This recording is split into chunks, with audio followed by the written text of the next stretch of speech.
の日本語だったと思うんですけれども、どういう点が大変でしたか？ 한국에서는 이제 고등학교에 올라가면 이제 제2 외국어라는 걸 선택해요. 뭐 독어, 일어, 뭐 중국어. 그때 당시에는 어린 마음에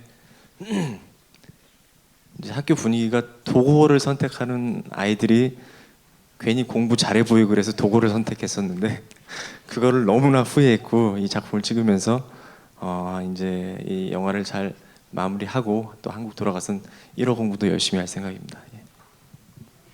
それぞれ役作りといいますか、何か準備や練習など特別にご準備されたことは何かありますでしょうか？私は特別なかったんですけれども、そうですね、その陶芸といえば有名なシーンがありますけれども、これは言っていいんですか？これはまだ内緒でというスタッフから今ありました。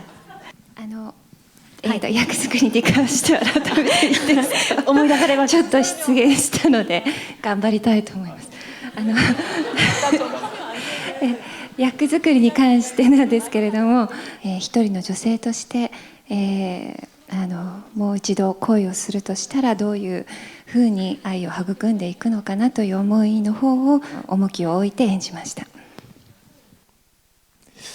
굉장히 영화에서 이제 중후반에 갈수록 심각한 씬들이 있었는데 또 키스 씬도 있었고 그렇기 때문에 아무래도 매너를 지키자고 이제 식사 같은 걸 좀 안 하고 촬영에 임했었는데 굉장히 중요한 씬에서 배에서 소리가 좀 나고 해가지고 감정이 私も同じようにお腹が鳴ってしまったりして